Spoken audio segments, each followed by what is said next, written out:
तो वहाँ के लोग रिवोल्ट करते हैं और महिलाओं को बहुत जल्दी समझ में आ जाता है कि ये हमारी आज़ादी हमें दी नहीं गई, छीनी गई है, हम बैकवर्ड्स जा रहे हैं। आम जिंदगी में आप जो चाहते हैं वो नहीं पहन सकते। एक ड्रेस कोड है, सिर्फ महिलाओं के लिए है, ध्यान दीजिएगा, पुरुषों के लिए कुछ नहीं है। अगर आप ईरान की महिला हैं और आप ईरान के बाहर जाना चाहती हैं तो आपको रिटर्न परमिशन चाहिए पासपोर्ट रखने तक के लिए अपने पति की। पुरुष जो है जब चाहे वो डिवोर्स दे सकते हैं। अगर महिला तलाक देना चाहती है तो दुनिया भर का तमाशा है। कोर्ट में गवाही दी जाती है, एविडेंसेस शो किए जाते हैं। तो महिला की बात की जो वैल्यू है वो जस्ट 50% रहेगी, सिर्फ इस बात से कि वो महिला है। हम अपने आप को अगर पाकिस्तान से कंपेयर करने लगे तो हम बद से अगर बदतर वाला कंपैरिजन करेंगे तो बात अलग हो जाएगी। जावेद अख्तर साहब की एक लाइन है कि सारे धर्म दुनिया में जो है वो महिलाओं के खिलाफ काम करना जैसे महिलाओं के लिए प्रिविलेज है, वो पुरुषों की प्रॉब्लम हो सकती है। Hello friends, this is Himanshi and welcome to our channel Himanshi Singh. ये एक नई सीरीज हम लोग शुरू कर रहे हैं जिसमें हम सोशियो कल्चरल इश्यूज पे बात करेंगे, जिसमें जेंडर है, एजुकेशन है, जो भी करंट में चीजें चल रही हैं या फिर जो विद्यार्थी के जीवन में आने वाली समस्याएं हैं उस पर हम चर्चा करेंगे। आप लोग कॉमेंट्स में बता दीजिएगा नेक्स्ट वीडियो आप किन टॉपिक्स पे चाहते हैं। जैसा कि मैं और आप जानते हैं, मैं और आप क्या पूरी दुनिया जानती है कि इजराइल ईरान यूएस वॉर चल रहा है पिछले 25 दिनों से। इसमें बहुत सारे लोगों का जान माल का नुकसान, ऑफ कोर्स वॉर्स किसी के लिए भी अच्छी नहीं होती या नुकसान वॉर्स में होता ही है। खैर, हम वॉर पे बहुत ज्यादा बात ना करते हुए ये देखेंगे कि जो कि ईरान में महिलाओं की स्थिति क्या रही है, पहले कैसी थी, अभी कैसे बद से बदतर कैसे हुई है या सुधरी है, और ये इंडिया के कॉन्टेक्स्ट में अगर हम देखें या दुनिया में महिलाओं की स्थिति की अगर हम बात करें उस संदर्भ में भी बात करेंगे। पूरी कहानी हिस्ट्री में लेकर के चलेंगे, तब हम अब 2025 या 26 को समझ पाएंगे कि महिलाओं की स्थिति बहुत अच्छी नहीं है ईरान में, वो क्यों नहीं है। तो अगर हम जाएं ईरान की हिस्ट्री पे, 1979 के पहले ईरान की दुनिया अलग थी, 1979 के बाद की दुनिया अलग है। तो ये बिफोर 1979 सेक्युलर मॉडर्नाइजिंग मोनार्की थी। मोनार्की मतलब राजतंत्र के एक राजा का राज था, और ये राजा जो है मोहम्मद रेजा पहलवी, जो कि लास्ट शाह ऑफ ईरान थे। मॉडर्न थॉट के व्यक्ति थे, सेक्युलर थे, एजुकेटेड थे कह सकते हैं आप, और अमेरिका से इंस्पायर्ड थे। तो इन्होंने क्या किया कि ईरान में एक सेक्युलर सोच को रखते हुए, मॉडर्नाइजेशन के विचारों में था ही, तो महिलाओं को आज़ादी थी, महिलाएं मॉडर्न तरीके से आगे बढ़ रही थी वेस्टर्न कंट्रीज की तर्ज पे, और उनकी बात सुनी जा रही थी। कपड़े पहनने की आज़ादी, पढ़ने की आज़ादी, बाकी सभी चीज़ों में ईरान की महिलाएं, एजुकेशन में उनका इन्वॉल्वमेंट, मतलब उनको आज़ादी थी। लेकिन 1979 के बाद क्या होता है, यानी 1979 के बाद क्या होता है कि 1979 में एक इस्लामिक रेवोल्यूशन देखने को मिलता है ईरान में, और ये इस्लामिक रेवोल्यूशन जो है पूरा जो स्थिति है ईरान में वो पलट के रख देता है। तो वहाँ के लोग रिवोल्ट करते हैं और महिलाओं को बहुत जल्दी समझ में आ जाता है कि ये हमारी आज़ादी हमें दी नहीं गई, छीनी गई है, हम बैकवर्ड्स जा रहे हैं। कैसे होता है? तो यहाँ पे 1979 की इस रिवोल्ट के बाद पॉलिटिकल सिस्टम चेंज हो जाता है, रिलीजियस लॉज स्ट्रॉन्गर हो जाते हैं, कल्चरल रूल्स एनफोर्स हो जाते हैं सोसाइटी में। कुल मिला के अगर मैं कहूँ तो 1979 के पहले जो मोनार्की थी, राजतंत्र था कि एक राजा का राज है, 18 साल मिनिमम एज उन्होंने कर दी थी शादी की, पॉलीगैमी को बैन किया गया था, एक व्यक्ति की कई वाइफ नहीं हो, इस सब चीज पे काम किया उन्होंने। 1979 में रिवोल्ट होता है। ये जो मोनार्की थी, राजतंत्र था जो राजा ने बनाया, जो वहां के शाह थे उन्होंने जो भी नियम बनाए वो सब पलट जाते हैं। थियोक्रेसी आ जाती है वहां। थियोक्रेसी होती है एक तरह से धर्म का राज।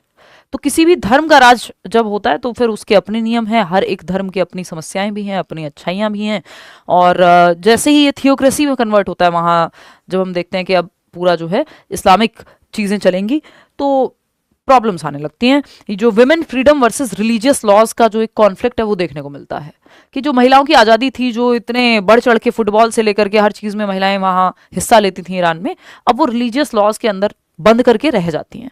ये रिलीजियस लॉज का देश पे लागू होना कितना खतरनाक हो सकता है ये यहाँ देखने को मिलता है। तो जब 1979 में ये आपका इस्लामिक रेवोल्यूशन हुआ, थियोक्रेसी आ गई, धर्म का राज हो गया, अब यहाँ पे मैंडेटरी हिजाब लॉ कर दिया गया, यानी जो महिलाएं कुछ भी पहन सकती थी अपनी चॉइस का, 18 साल मिनिमम शादी की उम्र कर दी गई थी, या पॉलीगैमी बैन कर दी गई थी, वो सब चीजें पलट करके आ जाती हैं, यू टर्न लग जाता है, और हिजाब लॉज को या हिजाब को कंपलसरी कर दिया जाता है। मैंडेटरी हिजाब लॉ है वहाँ कि कोई भी महिला, चाहे वो मुस्लिम धर्म से हो या ना हो, सबको हिजाब लगाना कंपलसरी है।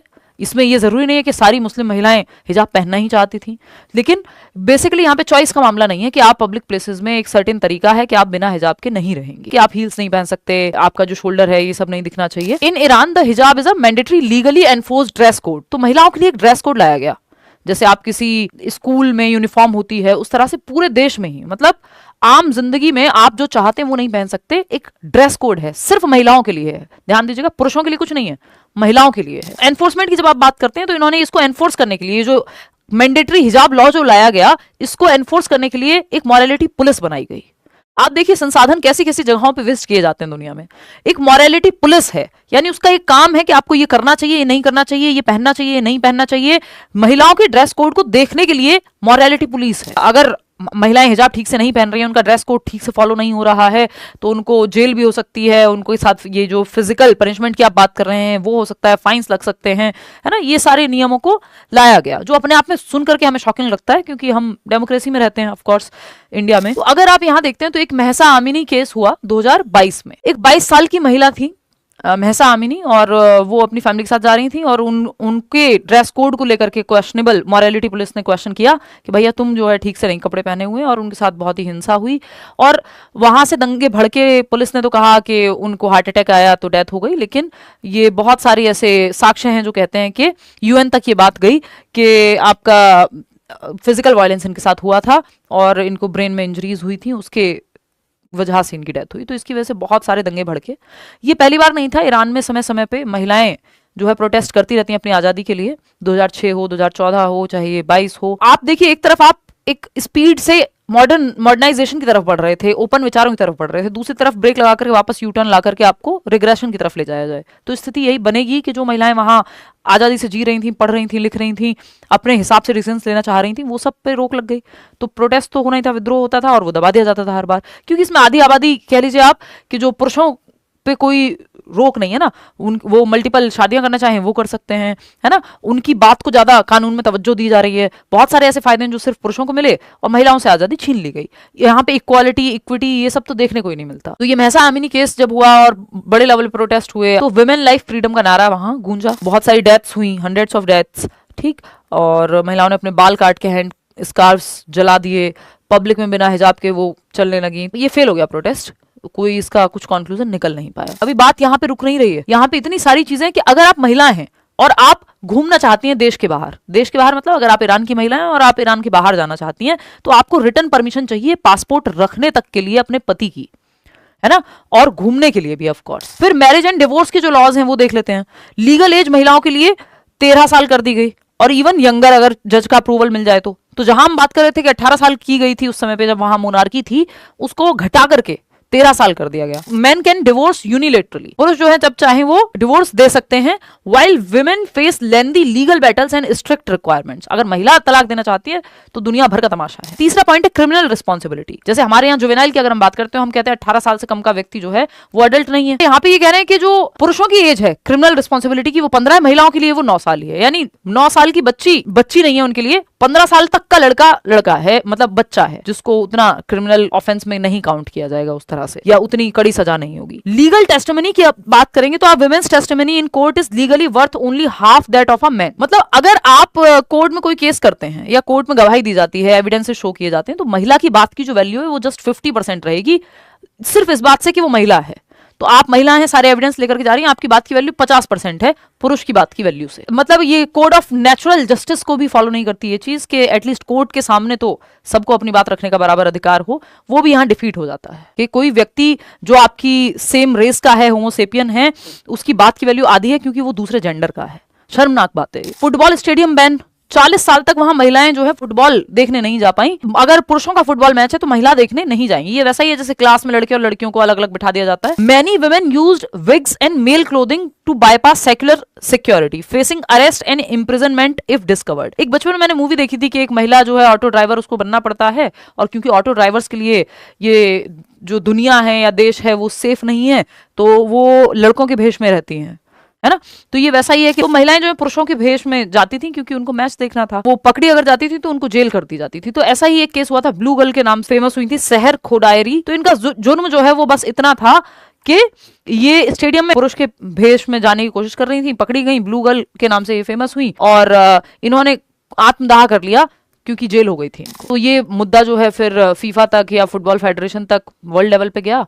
तब इन लोगों को लगा कि नहीं, थोड़ा सा चेंज कर लेते हैं, और इन्होंने अपने थोड़े बहुत लॉज को तोड़ मरोड़ के पेश किया कि ठीक है, अलग अलग कंपार्टमेंट्स में लड़के और लड़कियां बैठेंगी, अगर बैठेंगे भी तो फिर भी कई बार अलग अलग बहानों से महिलाओं को रोक दिया गया स्टेडियम में आने से, लेकिन वर्ल्ड प्रेशर से फिर भी अलाउ कर दिया गया कि अलग अलग कैटेगरी में बैठ जाइए। जैसे लड़के लड़कियां सो कॉल्ड कोएड स्कूल्स में कई बार उनको अलग अलग रोज में ऐसे बिठा दिया जाता है जैसे वो किसी और प्रजाति के हों, कहीं एक साथ बैठ के तो पता नहीं क्या हो जाएगा।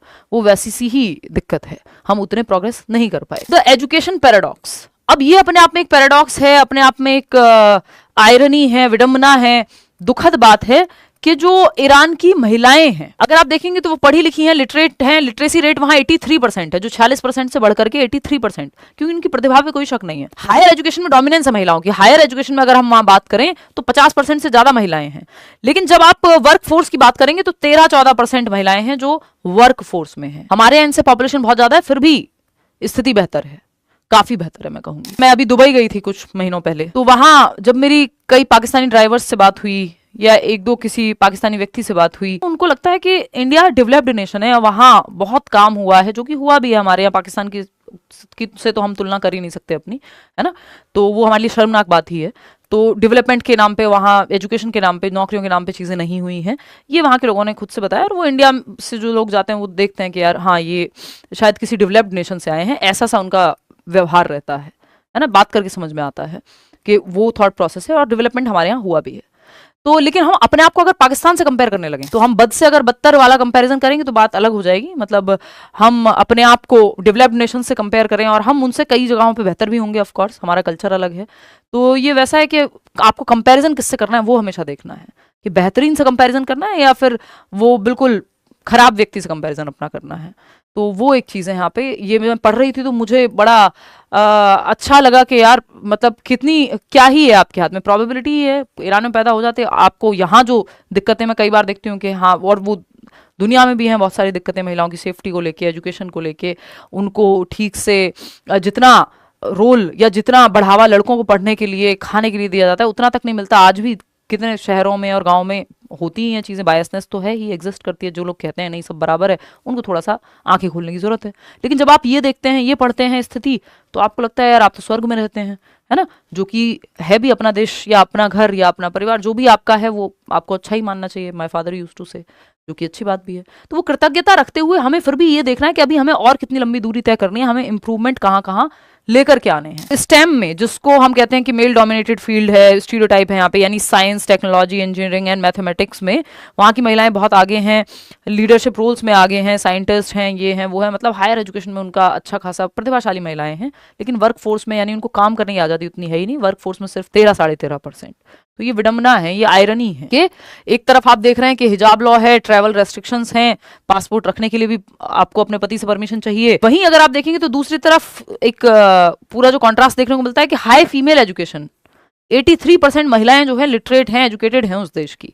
विमेन डॉक्टर्स एंड साइंटिस्ट वहां पे देखने को मिलती हैं। स्ट्रॉन्ग प्रोटेस्ट मूवमेंट, समय समय पे प्रोटेस्ट होते रहते हैं, अपनी बात वो रखती रहती हैं महिलाएं, क्योंकि एम्पावर्ड महिलाएं तो हैं ही, है ना, प्रतिभाशाली महिलाएं हैं, आज़ादी उन्होंने देखी है और वो आगे बढ़ ही रही थी बहुत तेज स्पीड से कि उनको रोक दिया गया। तो ये अपने आप में बहुत ही दुखद बात। फिर लास्ट में एक क्वेश्चन आता है, आप भी इस बारे में सोचिएगा, मैंने भी बहुत सोचा जब ये वीडियो की मैं तैयारी कर रही थी, इसको देख रही थी, कि should governments control personal choices, यानी मैं क्या पहनूं, मैं किसके साथ रहूं, मैं क्या खाना खाऊं, मुझे क्या पसंद है, मुझे क्या नहीं पसंद है, ये क्या सरकार को तय करना चाहिए मेरे लिए? नहीं करना चाहिए। ईरानियन गवर्नमेंट की जो हम बात कर रहे हैं कि वहां क्योंकि धर्म का राज चलता है, अगर कोई भी धर्म, ये सब पढ़ के मुझे दिमाग में बार बार एक चीज आ रही थी कि जावेद अख्तर साहब की एक लाइन है कि सारे धर्म दुनिया में जो है वो महिलाओं के खिलाफ हैं। वो चीज बार बार आती है कि लगभग हर धर्म में आपको कुछ ना कुछ प्रैक्टिसेस ऐसी मिल जाएंगी जो रिग्रेसिव हैं या महिलाओं के खिलाफ हैं या जिनको बदल जाना चाहिए था समय के साथ। कि इतनी तो आजादी हो कि मुझे ये शर्ट पहननी थी आज तो मैं पहन पाई, ये अपने आप में कितना बड़ा प्रिविलेज हो गया, जबकि एक बेसिक सी चीज है। कोई अपने घर में क्या करता है, अपने घर में कैसे रहता है, क्या खाना खाता है, देश या धर्म या आपका लॉ तय करे कि आप क्या पहनेंगी, आप क्या खाएंगी, और ये सारे रेस्ट्रिक्शंस सिर्फ महिलाओं के लिए हैं, है ना, ये सारे ड्रेस कोड सिर्फ महिलाओं के लिए हैं, पुरुषों को कोई नहीं कहता है। अब ये मत रोने लग जाइएगा कई लोग कमेंट सेक्शन में कि हाय रे हम पुरुषों की अपनी समस्याएं हैं। वो वैसा है, एक लाइन आपने शायद सुनी होगी और मुझे बहुत अच्छी लगती है कि कई बार ऐसी चीजों को हम प्रॉब्लम्स बताते हैं जो किसी के लिए प्रिविलेज होती हैं, कि महिलाओं की आजादी जो उनके लिए काम करना जैसे महिलाओं के लिए प्रिविलेज है, वो पुरुषों की प्रॉब्लम हो सकती है। जैसे डॉक्टर एपीजे अब्दुल कलाम को मैं कुछ दिन पहले सुन रही थी और वो कह रहे थे कि जो धर्म है या रिलीजन है वो प्राइवेट मैटर हो सकता है व्यक्ति का, लेकिन देश सबसे ऊपर है, इस इस तरह का उनका एक कंक्लूजन था, जो कि फैक्ट भी है, जो कि होना भी चाहिए कि अगर हम नेशन को ऊपर नहीं रखेंगे, प्रोग्रेस को ऊपर नहीं रखेंगे, समय के साथ नहीं बदलेंगे, है ना, तो पीछे ही जाएंगे। फिर आज के लिए इतना ही। और अगर आपको ये वीडियो पसंद आया हो तो आप लाइक शेयर सब्सक्राइब कर दीजिएगा। कमेंट्स में बताइएगा किस तरह के वीडियोस आप देखना पसंद करेंगे। ये एक नई सीरीज है, पढ़ाने से हट करके कुछ नए नए मुद्दों पे हम चर्चा करेंगे।